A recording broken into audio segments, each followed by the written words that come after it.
Hi friends, welcome back to Suvarna home kitchen. ಇವತ್ತು ನಾನು egg ಗ್ರೇವಿನ ಮಾಡ್ತಾಯಿದ್ದೀನಿ. ಎಗ್ ಗ್ರೇವಿ ಅಂತೂ ತುಂಬಾ ಸಿಂಪಲ್ಲಾಗಿ ಕ್ವಿಕ್ಕಾಗಿ ಮಾಡ್ಕೋಬೋದು. ಅಷ್ಟು ಬೇಗ ಆಗುತ್ತೆ, ಇದು ಅಷ್ಟೇ ಟೇಸ್ಟಿಯಾಗಿರುತ್ತೆ. ಮಕ್ಕಳಿಗೆ ಮತ್ತು ದೊಡ್ಡವರಿಗೂ ತುಂಬಾ ಇಷ್ಟ ಆಗುತ್ತೆ. ಇದನ್ನು ಹೇಗೆ ಮಾಡೋದನ್ನು ತೋರಿಸ್ತೀನಿ ಬನ್ನಿ. ನೋಡಿ, ನಾನು ಇವಾಗ 2 ಈರುಳ್ಳಿನ ತೊಗೊಂಡು ಅದನ್ನು ಸ್ವಲ್ಪ ನಾನು ಉದ್ದುದ್ದಾಗಿ ಕಟ್ ಮಾಡಿ ಇಟ್ಕೊಂಡಿದ್ದೀನಿ. ಮತ್ತು ಟೊಮ್ಯಾಟೋನ 2 ಟೊಮ್ಯಾಟೊ ತೊಗೊಂಡಿದ್ದೀನಿ, ಅದನ್ನು ಸ್ವಲ್ಪ ಉದ್ದುದ್ದಾಗಿ ಕಟ್ ಮಾಡಿ ಇಟ್ಕೊಂಡಿದ್ದೀನಿ. ಮತ್ತು 2 ಹಸಿಮೆಣ್ಸಿನ್ಕಾಯಿನ ತೊಗೊಂಡಿದ್ದೀನಿ. ನೀವು ಖಾರ ನೋಡಿಕೊಂಡು ಹಸಿಮೆಣ್ಸಿನ್ಕಾಯಿನ ಹಾಕೋಬೋದು. ನಾನು 2 ಮಾತ್ರ ತೊಗೊಂಡಿದ್ದೀನಿ, ಖಾರ ಸ್ವಲ್ಪ ಕಡಿಮೆ ಇರಲಿ ಅಂತಂದು. ಮತ್ತು ಶುಂಠಿನ ಒಂದು 2 ತುಂಡಷ್ಟು ನಾನು ಶುಂಠಿನ ತೊಗೊಂಡಿದ್ದೀನಿ. ಮತ್ತು 1 ಗಡ್ಡೆಯಷ್ಟು ನಾನು ಗಾರ್ಲಿಕ್ನ ನಾನು ಸಿಪ್ಪೆ ಸುಲಿದ್ಬಿಟ್ಟು ತೊಗೊಂಡಿದ್ದೀನಿ. ಮತ್ತು ಸ್ವಲ್ಪ ಕೊತ್ತಂಬರಿ ಸೊಪ್ಪನ್ನ ಚೆನ್ನಾಗಿ ತೊಳೆದ್ಬಿಟ್ಟು ಇಟ್ಕೊಂಡಿದ್ದೀನಿ. ಅದನ್ನು ನೋಡಿ ಎಲ್ಲನೂ ರೆಡಿ ಮಾಡಿಬಿಟ್ಟು ಸೈಡೇ ಇಟ್ಕೊಂಡಿದ್ದೀನಿ. ಮತ್ತು 3 ಎಗ್ನ ನಾನು ಬಾಯ್ಲ್ ಮಾಡಿಬಿಟ್ಟು ಅದನ್ನು ರೌಂಡ್ ಶೇಪಲ್ಲಿ ನಾನು ಕಟ್ ಮಾಡಿ ಇಟ್ಕೊಂಡಿದ್ದೀನಿ. ನೋಡಿ, ಇವಾಗ ನಾನು ಗ್ಯಾಸ್ ಮೇಲೆ ಒಂದು ಪ್ಯಾನ್ನ ಇಟ್ಕೊಂಡು ಇವಾಗ ನಾನು ಅದಕ್ಕೆ ಸ್ವಲ್ಪ ಆಯಿಲ್ನ ಹಾಕಿಬಿಟ್ಟು ಇವಾಗ ಅದನ್ನು ಎಲ್ಲನೂ ನಾನು ಒಗ್ಗರಣೆನ ಹಾಕೋತಾ ಇದ್ದೀನಿ. ನೋಡಿ, ಅಂದರೆ ನಾನು ಇವಾಗ ಗ್ರೇವಿನ ಮಾಡ್ಕೋತಾ ಇದ್ದೀನಿ. 1 ಟೇಬಲ್ ಸ್ಪೂನಷ್ಟು ನಾನು ಆಯಿಲ್ನ ಹಾಕ್ತಾ ಇದ್ದೀನಿ. ನೋಡಿ, ಆಯಿಲ್ ಬಿಸಿ ಆದಮೇಲೆ ನಾನು ಇವಾಗ ಫಸ್ಟಿಗೆ ನಾನು ಹಸಿಮೆಣ್ಸಿನ್ಕಾಯಿನ ಹಾಕೋತಾ ಇದ್ದೀನಿ. ಅದನ್ನು ಸ್ವಲ್ಪ ಆಯಿಲಲ್ಲಿ ಫ್ರೈನ ಮಾಡ್ಕೋಬೇಕು. ನೋಡಿ, ಹಸಿಮೆಣ್ಸಿನ್ಕಾಯಿ ಫ್ರೈ ಆದಮೇಲೆ ಮತ್ತು ಈರುಳ್ಳಿನ ಹಾಕೋತಾ ಇದ್ದೀನಿ. ನೋಡಿ, ಆಯಿಲಲ್ಲಿ ಸ್ವಲ್ಪ ಚೆನ್ನಾಗಿ ಫ್ರೈ ಆದರೆ ಟೇಸ್ಟು ಗ್ರೇವಿದು ತುಂಬಾ ಚೆನ್ನಾಗಿ ಬರುತ್ತೆ. ನೋಡಿ, ನಾನು ಇವಾಗ ಹಸಿಮೆಣ್ಸಿನ್ಕಾಯಿನ ಚೆನ್ನಾಗಿ ಫ್ರೈ ಮಾಡಿಬಿಟ್ಟು ಇವಾಗ ಈರುಳ್ಳಿನ ಹಾಕೋತಾ ಇದ್ದೀನಿ. ನೋಡಿ, ಎಲ್ಲ ಈರುಳ್ಳಿನೂ ನಾನು ಪ್ಯಾನ್ಗೆ ಸೇರಿಸ್ಬಿಟ್ಟು ಅದನ್ನು ಸ್ವಲ್ಪ ಫ್ರೈನ ಮಾಡ್ಕೋತಾ ಇದ್ದೀನಿ.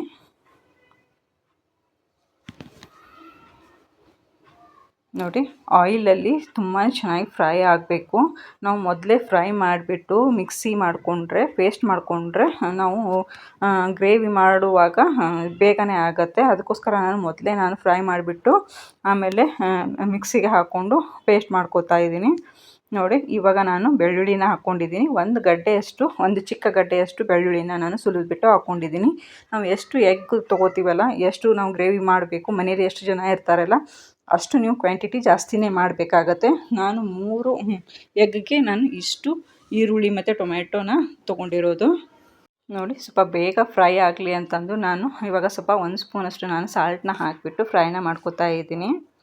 ನೋಡಿ, ಇವಾಗ ನಾನು ಟೊಮ್ಯಾಟೋನ ಹಾಕೋತಾ ಇದ್ದೀನಿ. ಟೊಮೆಟೊ ಹಾಕಿದ ಮೇಲೆ ಚೆನ್ನಾಗಿ ಫ್ರೈ ಮಾಡಬೇಕು. ನೋಡಿ, ಟೊಮ್ಯಾಟೊ ಫುಲ್ಲು ಸ್ಮ್ಯಾಶ್ ಥರ ಆಗಬೇಕು, ಸ್ವಲ್ಪ ಮೆತ್ತಗಾಗಬೇಕು. ಅಲ್ಲಿವರೆಗೂ ನಾವು ಫ್ರೈನ ಮಾಡ್ತಾನೇ ಇರಬೇಕು. ನೋಡಿ, ಸ್ವಲ್ಪ ಮೀಡಿಯಮ್ ಫ್ಲೇಮ್ಲಿ ಇಟ್ಕೊಂಡು ನಾನು ಫ್ರೈನ ಮಾಡ್ಕೋತಾ ಇದ್ದೀನಿ. ಇವಾಗ ನಾನು 4 ಲವಂಗನ ತೊಗೋತಾ ಇದ್ದೀನಿ. 4 ಲವಂಗನ ನಾನು ಅದಕ್ಕೆ ಸೇರಿಸ್ಬಿಟ್ಟು ಅದನ್ನು ಫ್ರೈನ ಮಾಡ್ಕೋತಾ ಇದ್ದೀನಿ. ಮತ್ತು 1 ಚಕ್ಕೆನ ತೊಗೋತಾ ಇದ್ದೀನಿ. 1 ಚಿಕ್ಕ ಗಾತ್ರದಷ್ಟು ಚಕ್ಕೆನ ನಾನು ಹಾಕೋತಾ ಇದ್ದೀನಿ. ಹಾಕಿಬಿಟ್ಟು ಚೆನ್ನಾಗಿ ಅದನ್ನು ಫ್ರೈನ ಮಾಡ್ಕೋತಾ ಇದ್ದೀನಿ ಆಯಿಲಲ್ಲಿ. ನೋಡಿ, ಎಲ್ಲ ಚೆನ್ನಾಗಿ ಫ್ರೈ ಮಾಡಬೇಕು. ಆಯಿಲಲ್ಲಿ ಚೆನ್ನಾಗಿ ಫ್ರೈ ಆಗಬೇಕು ಮತ್ತು ಕಲರ್ ಚೇಂಜ್ ಆಗಬೇಕು. ಮತ್ತು ಟೊಮ್ಯಾಟೊ ಸ್ವಲ್ಪ ಮೆತ್ತಗಾಗಬೇಕು, ಅಲ್ಲಿವರೆಗೂ ನಾವು ಫ್ರೈ ಮಾಡಬೇಕು. ನೋಡಿ, ಇಷ್ಟು ಚೆನ್ನಾಗಿ ನಾವು ಫ್ರೈ ಮಾಡ್ತಾ ಇರಬೇಕು. ಎಷ್ಟು ಚೆನ್ನಾಗಿ ಫ್ರೈ ಮಾಡ್ತೀವಲ್ಲ ಅಷ್ಟು ಚೆನ್ನಾಗಿ ಗ್ರೇವಿ ಬರುತ್ತೆ. ನೋಡಿ, ನಾನು ಇವಾಗ ಶುಂಠಿನ ಹಾಕ್ಕೊಂಡಿದ್ದೀನಿ. 1-2 ತುಂಡಷ್ಟು ಶುಂಠಿನ ತೊಗೊಂಡು ಹಾಕ್ಕೊಂಡಿದ್ದೀನಿ.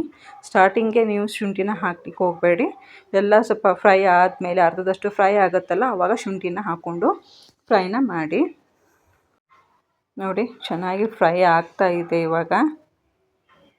ನೋಡಿ, ಎಲ್ಲನೂ ಸ್ವಲ್ಪ ಕಲರ್ ಚೇಂಜ್ ಆಗಿದೆ ಮತ್ತು ಟೊಮ್ಯಾಟೊನೂ ಸ್ವಲ್ಪ ಮೆತ್ತಗಾಗಿದೆ. ಇಷ್ಟು ಫ್ರೈ ಆದರೆ ಸಾಕಾಗುತ್ತೆ. ನೋಡಿ, ಇವಾಗ ಇಷ್ಟು ಫ್ರೈ ಆದರೆ ಸಾಕು. ಇವಾಗ ನಾನು ಗ್ಯಾಸ್ನ ಆಫ್ ಮಾಡಿಬಿಟ್ಟು ಅದನ್ನು ಇವಾಗ ಸೈಡಲ್ಲಿ ಇಟ್ಕೋತಾ ಇದ್ದೀನಿ. ಸ್ವಲ್ಪ ಆರಬೇಕದು, ತಣ್ಣಗಾಗಬೇಕು. ತಣ್ಣಗಾದ್ಮೇಲೆ ನಾವು ಮಿಕ್ಸಿಗೆ ಹಾಕ್ಕೋಬೇಕು. ನೋಡಿ, ನಾನು ಗ್ಯಾಸ್ನ ಆಫ್ ಮಾಡಿಬಿಟ್ಟು ಇವಾಗ ಅದನ್ನು ಸ್ವಲ್ಪ ತಣ್ಣಗಾಗೋದಕ್ಕೆ ಇಟ್ಕೊಂಡಿದ್ದೀನಿ. ತಣ್ಣಗಾದ್ಮೇಲೆ ಇವಾಗ ಜಾರ್ಗೆ ಹಾಕ್ಕೋತಾ ಇದ್ದೀನಿ. ನೋಡಿ, ಎಲ್ಲನೂ ತಣ್ಣಗಾದ್ಮೇಲೆ ಜಾರ್ಗೆ ಹಾಕ್ಕೋಬೇಕು. ನೋಡಿ, ಇವಾಗ ಜಾರ್ಗೆ ಹಾಕ್ಕೊಂಡು ನಾನು ಎಲ್ಲನೂ ಜಾರ್ಗೆ ಸೇರಿಸ್ಕೋತಾ ಇದ್ದೀನಿ. ನೋಡಿ, ಇವಾಗ ಸ್ವಲ್ಪ ತುಂಬಾ ಚೆನ್ನಾಗಿ ಫೈನಾಗಿ ಪೇಸ್ಟ್ ಥರ ನಾವು ರುಬ್ಕೋಬೇಕು ಅದನ್ನು. ಈ ಥರ ನಾವು ಗ್ರೇವಿ ಮಾಡಿಕೊಂಡ್ರೆ ಬೇಗನೆ ಆಗುತ್ತೆ. ತುಂಬಾ ಸಿಂಪಲ್ಲಾಗಿ ತುಂಬಾ ಕ್ವಿಕ್ಕಾಗಿ ಮಾಡ್ಕೋಬೋದು ಈ ಗ್ರೇವಿನ. ನೋಡಿ, ಮೇಲ್ಗಡೆ ಸ್ವಲ್ಪ ನಾನು ಕೊತ್ತಂಬರಿ ಸೊಪ್ಪು ಏನು ತೊಳೆದು ಇಟ್ಕೊಂಡಿದ್ನಲ್ಲ, ಸ್ವಲ್ಪ ಕೊತ್ತಂಬರಿ ಸೊಪ್ಪನ್ನು ಹಾಕೋತಾ ಇದ್ದೀನಿ. ಹಾಕಿಬಿಟ್ಟು ನಾನು ಕ್ಲೋಸ್ ಮಾಡಿಬಿಟ್ಟು ಇವಾಗ ಮಿಕ್ಸಿನ ಮಾಡ್ಕೋತಾ ಇದ್ದೀನಿ. ನೋಡಿ ನಾನು ಮಾಡಿ ತೋರಿಸ್ತಾ ಇದ್ದೀನಿ ನಿಮಗೆ. ಇಷ್ಟು ಚೆನ್ನಾಗಿ ಪೇಸ್ಟು ಥರ ಆಗಿರಬೇಕು, ಇಷ್ಟು ಚೆನ್ನಾಗಿ ರುಬ್ಕೊಂಡಿರಬೇಕು. ಇವಾಗ ಅದನ್ನು ಸೈಡಲ್ಲಿ ಇಟ್ಕೊಂಡು ಅದೇ ಪ್ಯಾನ್ಗೆ ನಾನು ಇವಾಗ ನೋಡಿ ಗ್ಯಾಸ್ನ ಆನ್ ಮಾಡಿಬಿಟ್ಟು ಅದೇ ಪ್ಯಾನ್ನ ಇಟ್ಕೊಂಡು ಅದಕ್ಕೆ ಒಂದು 2 ಟೇಬಲ್ ಸ್ಪೂನಷ್ಟು ನಾನು ಆಯಿಲ್ನ ಹಾಕ್ಕೋತಾ ಇದ್ದೀನಿ. ಆಯಿಲ್ ಸ್ವಲ್ಪ ಇದಕ್ಕೆ ಜಾಸ್ತಿನೇ ಇರಬೇಕು. ಅಂದರೆ ಹೆಲ್ತ್ ಪ್ರಕಾರ ನಾವು ನೋಡೋದಾದರೆ ಸ್ವಲ್ಪ ಆಯಿಲ್ ಕಡಿಮೆ ಇದ್ರೇ ಒಳ್ಳೆಯದಂತ ಅನ್ನಿಸುತ್ತೆ. ಅದಕ್ಕೆ ನಾನು 2 ಟೇಬಲ್ ಸ್ಪೂನಷ್ಟು ನಾನು ಆಯಿಲ್ನ ಹಾಕ್ಕೊಂಡಿದ್ದೀನಿ. ಹಾಕಿಬಿಟ್ಟು ಅದನ್ನು ಸ್ವಲ್ಪ ಬಿಸಿ ಆದಮೇಲೆ 1 ಸ್ಪೂನಷ್ಟು ನಾನು ಜೀರಿಗೆನ ಹಾಕ್ಕೊಂಡಿದ್ದೀನಿ. ನೋಡಿ ಜೀರಿಗೆ ಹಾಕಿದ ಮೇಲೆ ಸ್ವಲ್ಪ ಅದು ಚಿಟಪಟ ಅಂದ ಕೂಡಲೇ ನಾನು ಇವಾಗ ಏನು ಗ್ರೇವಿ ಮಾಡಿಟ್ಕೊಂಡಿದ್ನಲ್ಲ ಆ ಗ್ರೇವಿನ ಸೇರಿಸ್ಕೊತಾ ಇದ್ದೀನಿ. ನಾವು ಮೊದಲೇ ಗ್ರೇವಿನ ಎಲ್ಲನೂ ಫ್ರೈ ಮಾಡಿಬಿಟ್ಟು ನಾವು ಪೇಸ್ಟ್ ಮಾಡ್ಕೊಂಡಿರೋದ್ರಿಂದ ಇವಾಗ ಅಷ್ಟು ನಾನು ಫ್ರೈನ ಮಾಡಲಿಕ್ಕೆ ಹೋಗೋದಿಲ್ಲ. ಸುಮ್ಮನೆ ಜಸ್ಟ್ ಆಯಿಲಲ್ಲಿ ಹಾಕಿಬಿಟ್ಟು ಸ್ವಲ್ಪ ಮಿಕ್ಸ್ನ ಮಾಡಿಬಿಟ್ಟು ಸ್ವಲ್ಪ ಒಂದು 2 ನಿಮಿಷದಷ್ಟು ಅಷ್ಟೇ ನಾನು ಫ್ರೈನ ಮಾಡ್ಕೊತಾ ಇದ್ದೀನಿ. ನೋಡಿ 1-2-3 ನಿಮಿಷದಷ್ಟು ನಾವು ಫ್ರೈ ಮಾಡಿಕೊಂಡ್ರೆ ಸಾಕು. ತುಂಬಾ ಬೇಗ ಆಗುತ್ತೆ ನಾವು ಆ ಥರ ಮಾಡಿಕೊಂಡ್ರೆ ಈ ಗ್ರೇವಿ. ತುಂಬಾ ಟೇಸ್ಟು ಅಷ್ಟೇ ಚೆನ್ನಾಗಿರುತ್ತೆ.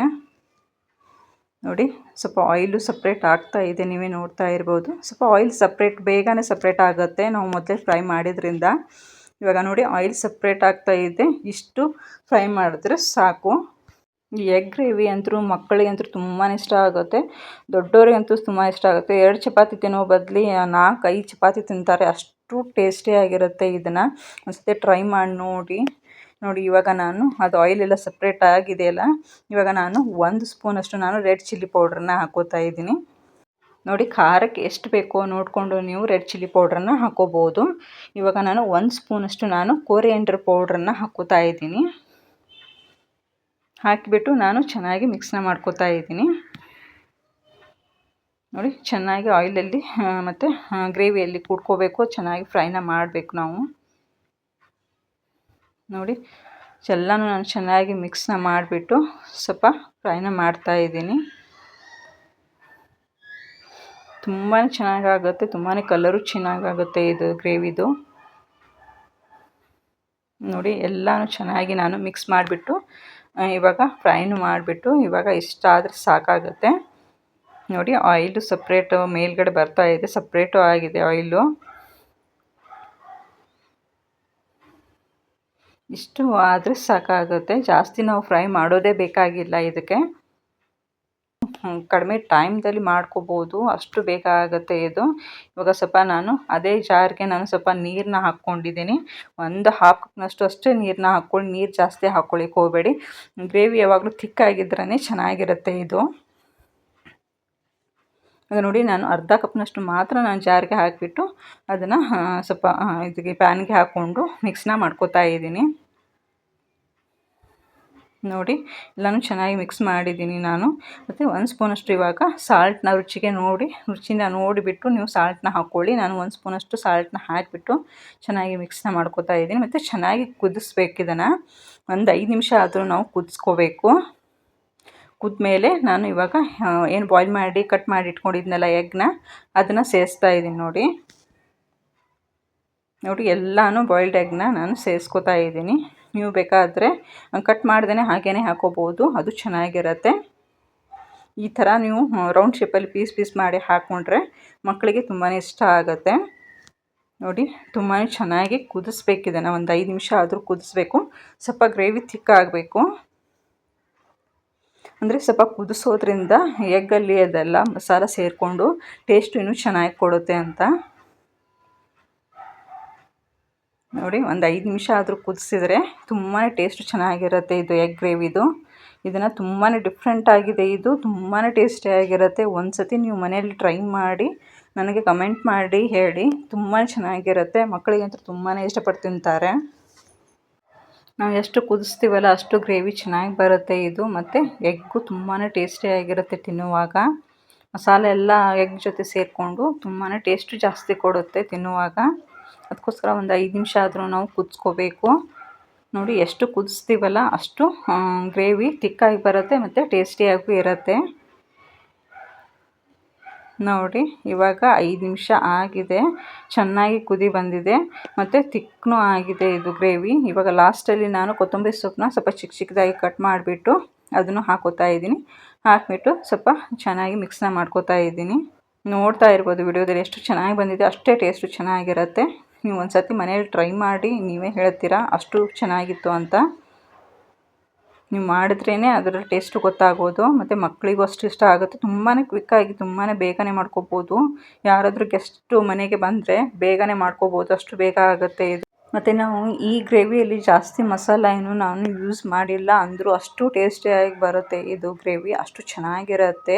ಒಂದು ಸತಿ ನೀವು ಮನೇಲಿ ಟ್ರೈ ಮಾಡಿ ನೋಡಿ ನೀವೇ ಹೇಳ್ತೀರಾ, ಕಮೆಂಟ್ ಮಾಡಿ. ಅಷ್ಟು ಸೂಪರಾಗಿರುತ್ತೆ ಅಂತಲೇ ಹೇಳ್ತಾ ಇದ್ದೀನಿ, ಅಷ್ಟು ಟೇಸ್ಟಿಯಾಗಿರುತ್ತೆ. ನಾವು ಮನೆಯಲ್ಲಿ ತುಂಬಾ ಮಾಡ್ತಾ ಇರ್ತೀನಿ, ಒಂದು 2 ದಿವ್ಸಕ್ಕೆ ಒಂದು ಸತಿ ಆದರೂ ನಾವು ಮಾಡ್ತಾನೇ ಇರ್ತೀವಿ.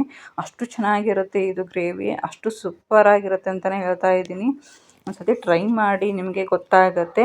ಈ ಎಗ್ ಗ್ರೇವಿ ರೆಸಿಪಿ ನಿಮಗೆ ಇಷ್ಟ ಆಗಿದ್ದರೆ ಪ್ಲೀಸ್ ಲೈಕ್ ಮತ್ತು ಕಾಮೆಂಟ್ ಮಾಡೋದನ್ನು, ಮತ್ತು ಈ ವಿಡಿಯೋವನ್ನು ನಿಮ್ಮ ಫ್ಯಾಮಿಲಿ ಫ್ರೆಂಡ್ಸ್ಗೆ ಶೇರ್ ಮಾಡೋದನ್ನು ಮರಿಬೇಡಿ.